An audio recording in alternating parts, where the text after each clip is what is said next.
Headlines brought to you by Chitale बंधू।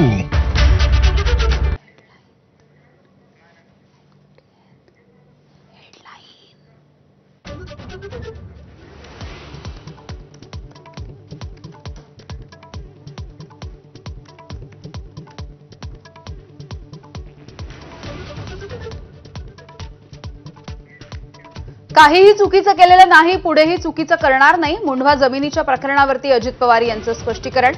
याआधीही 70,000 कोटींच्या घोटाळ्याचे आरोप झाले, पण पुढे काहीही आलं नाही असंही वक्तव्य।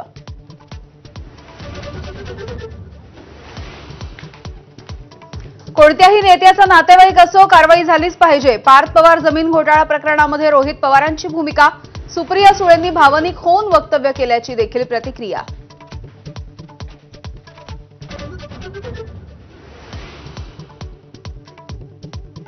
फडणवीस मुख्यमंत्री झाल्यापासून राज्यामध्ये जमीन घोटाळे वाढल्याचा रोहित पवारांचा आरोप। मुंबईच्या निवडणुका झाल्यानंतर भाजप शिंदेंना देखील टार्गेट करणार असा दावा।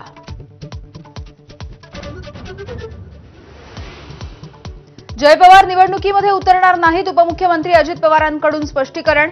जो तो पक्ष स्वतंत्र लढतो असा माझा अनुभव। स्थानिक स्वराज्य संस्थांच्या निवडणुकांवरही भाष्य।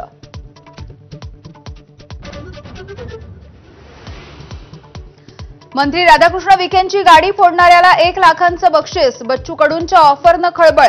आधी कर्जबाजारी व्हायचं, मग कर्जमाफी मागायची। या विखेंच्या वक्तव्यानं कडूंचा संताप।